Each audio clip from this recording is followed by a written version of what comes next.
नमस्कार, मैं हूं प्रवीण गौतम।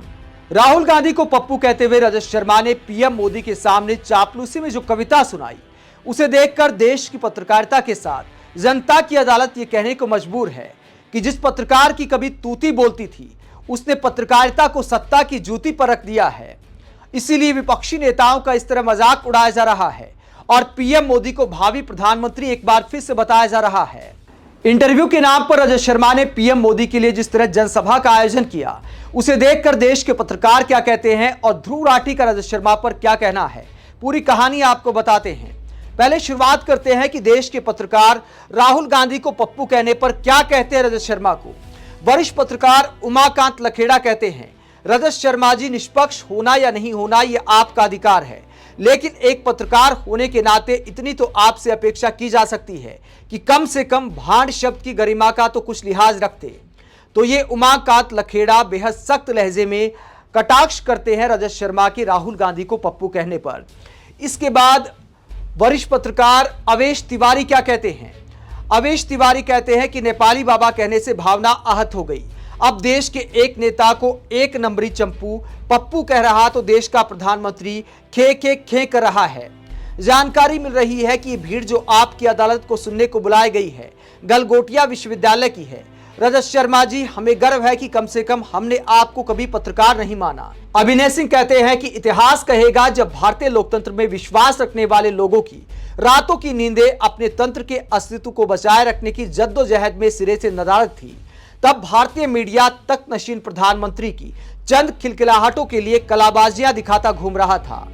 इसके अलावा जैकी यादव क्या कहते हैं। जैकी यादव कहते हैं कि ये रजत शर्मा है, ये इंडिया टीवी न्यूज चैनल के प्रमुख पत्रकार हैं। एक समय था जब रजत शर्मा को मीडिया इंडस्ट्री में सबसे ज्यादा सम्मानित नजरों से देखा जाता था, मगर आज तो इन्होंने बेशर्मी की सारी हदें ही पार कर दी। आज इनके चैनल पर मोदी जी का प्रोग्राम था। उस प्रोग्राम में इन्होंने 400 पार को लेकर तरह तरह के स्तरहीन चुटकुले और राइमिंग वर्ड्स सुनाए। दरअसल ये सब करके मोदी जी को खुश करने की कोशिश कर रहे थे। ये भारतीय मीडिया का सबसे निम्न स्तर आ चुका है। अब तो रजत शर्मा जैसे वरिष्ठ पत्रकारों पर भी शर्म आने लगी है। आगे जैकी यादव कहते हैं कि रजत शर्मा ने दलाली में सुधीर चौधरी और सुशांत सिन्हा जैसे परम चाटुकारों को पीछे छोड़ दिया है। कल प्रधानमंत्री नरेंद्र मोदी की इंडिया टीवी पर रैली थी। हाँ, इसे रैली ही कहेंगे। जब मोदी जी को बुलाने के लिए रजत शर्मा ने इंट्रोडक्शन दिया तो उसमें घोर चाटुकारिता थी। रजत शर्मा ने कहा कि हमको फैसला करना है कि इस देश को एक मजबूत सरकार चाहिए।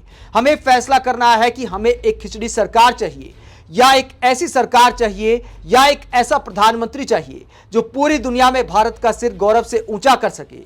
इस व्यक्ति की इस इंट्रोडक्टरी स्पीच का एक एक शब्द बता रहा है कि कैसे इन्होंने अपने जमीर के साथ सौदा कर लिया है। तो जैकी यादव कटाक्ष करते हैं कि जब एक एंकर, एक पत्रकार पीएम का इंट्रोडक्शन देते हुए देश की जनता के सामने अपील करे कि आपको कैसा प्रधानमंत्री चाहिए, पीएम मोदी की भर भर के तारीफ करे, तो इसे इंटरव्यू नहीं रैली कहा जाएगा पीएम मोदी के लिए। वहीं पत्रकार नीरज झा रजत शर्मा की ऐसी पत्रकारिता पर कहते हैं, मोदी का आकर्षण कितना कम हो चुका है कि अब चुनावी भाषण भी अकेले नहीं दे पा रहे। रजत शर्मा तो खैर समर्पित कार्यकर्ता रहे ही हैं, पत्रकारिता की लाज शर्म बेच चुके हैं। क्या लगता है इस साथ के लिए रजत शर्मा जी को क्या मिलेगा। गुरप्रीत गैरीवालिया क्या कहते हैं। गुरप्रीत गैरीवालिया कहते हैं, इंटरव्यू तो आप सबने देख लिया होगा। एक समय था जब हम रजत शर्मा को देखते थे और कहते थे क्या सवाल पूछ रहा है, नेता की हालत खराब कर दी। लेकिन देखिए आज वही रजत शर्मा जो पहले शेर की तरह नेताओं से बिना डरे सवाल करता था, आज इंटरव्यूज में कैसे डरा सहमा सा पत्रकार बना हुआ था। बस एक खुद से रजत ने यह नहीं कहा वोट फॉर मोदी, बाकी सब इंटरव्यू में कह दिया। लिख लो, मीडिया जिस तरह सरकार के कदमों में आ रहा है, एक दिन जब खुद पर हमला होगा तब ये बहुत बेबस सा पाएंगे खुद को, क्योंकि ना जनता बोलेगी ना ही कोई पत्रकार। तो गुरप्रीत गैरीवालिया कटाक्ष करते हैं कि रजत शर्मा के तेज तर्रार सवालों से नेता डरा करते थे, जनता उनकी मुरीद हुआ करती थी। आपकी अदालत ने अच्छी पत्रकारिता के दम पर ही लोकप्रियता का एक लंबा सफर तय किया, लेकिन आज जनता की अदालत ये फैसला करने को मजबूर है कि रजत शर्मा आप पत्रकारिता नहीं पीएम मोदी की रैली कर रहे हैं। इसके अलावा सुप्रिया स्नेत क्या कहती हैं रजत शर्मा के राहुल गांधी को पप्पू कहने पर। सुप्रिया स्नेत कहती है कि रजत शर्मा को परमात्मा के अवतार का इंटरव्यू थोड़ा लेट मिला, इसीलिए चरण चुम्बन थोड़ा ज्यादा कर रहे हैं। उनके पत्रकार होने पर तो हमेशा से सवाल उठते रहे हैं, तो पत्रकारिता की उम्मीद करना बेमानी है। उनका नारा इस बार बेशर्मी अपरंपार, चरण वंदन खुल के यार, मेरी पत्रकारिता का है ये सार। तो ये सुप्रिया श्नेत कटाक्ष करती हैं रजत शर्मा पर। कांग्रेस के बहुत सारे नेताओं ने रजत शर्मा को लेकर सवाल उठाए हैं कि क्या एक पत्रकार को एक विपक्षी नेता का इस तरह मजाक उड़ाना चाहिए देश के प्रधानमंत्री के सामने। बहुत सारे लोग सवाल करते हैं कि कई लोग पीएम मोदी को भी फेंकू कहते हैं जैसे, लेकिन क्या कोई पत्रकार फेंकू कह सकता है?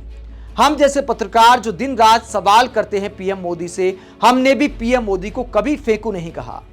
जबकि बहुत सारे ट्रोल ऐसा करते हैं, विपक्षी नेता ऐसा करते हैं, विपक्षी नेता एक दूसरे का मजाक उड़ाए चल जाता है, लेकिन देश के पत्रकार विपक्षी नेता को पप्पू कहते हुए देश के प्रधानमंत्री के सामने मजाक उड़ाएं।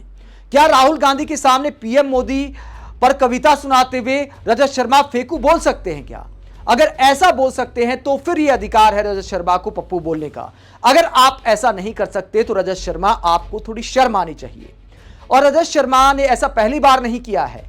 2019 के चुनाव से पहले भी रजत शर्मा किस तरह की पत्रकारिता कर रहे थे, इसको लेकर ध्रुव राठी क्या कहते हैं। ध्रुव राठी के 2018 का एक पोस्ट है जिसमें ध्रुव राठी कहते हैं कि इंडिया टीवी के रजत शर्मा पत्रकार हैं या फिर आईटी सेल के एम्प्लॉय हैं। ऐसा उन्होंने क्यों कहा? क्योंकि आईटी सेल वालों ने और बहुत सारे बीजेपी नेताओं ने जो एक ट्वीट किया था, same to same copy paste कर दिया था रजत शर्मा ने। इसमें धर्मेंद्र प्रधान जी को बधाई दी गई थी कि 5 करोड़ उज्ज्वला योजना के सिलेंडर पूरे होने पर धर्मेंद्र प्रधान जो कि पेट्रोलियम मंत्री थे उस वक्त, उनको बधाई दी थी नरेंद्र मोदी को टैग करके। और same to same word to word Rajat Sharma ने भी पोस्ट कर दिया था बीजेपी सरकार की तारीफ करते हुए। तब ध्रुव राठी ने कहा था कि बीजेपी आईटी सेल जो ट्रेंड चला रहा है, जो मैसेज सारे बीजेपी के नेता कार्यकर्ता आईटी सेल वाले कर रहे हैं, वही word to word Rajat Sharma ने कर दिया था। इसीलिए ध्रुव राठी ने सवाल उठाया था कि पत्रकार हैं या फिर आईटी सेल के एम्प्लॉय हैं। उसके बाद भी एक लंबा सफर तय किया है, हमेशा सरकार पर मेहरबान रहते हैं, पीएम मोदी की भर भर के तारीफ करते हैं। जब टीवी से काम नहीं चलता, टीवी पर बोल के काम नहीं चलता, इंटरव्यू में अगर चापलूसी में कोई कमी रह जाती है तो ब्लॉग लिखकर भी पीएम मोदी की तारीफ करते हैं और विपक्ष को नीचा दिखाते हैं। आप रजत शर्मा की ऐसी पत्रकारिता को लेकर क्या सोचते हैं, जहां विपक्ष के नेता को खुलेआम पप्पू कहकर पत्रकारिता का पप्पू बनाया जा रहा है? आप इस पूरे मुद्दे पर क्या सोचते हैं? कमेंट बॉक्स में अपनी राय जरूर दें। अगर आप हमारी पत्रकारिता को पसंद करते हैं तो थैंक्स के ऑप्शन का इस्तेमाल करें, वीडियो को लाइक करें, चैनल को सब्सक्राइब करें। नमस्कार।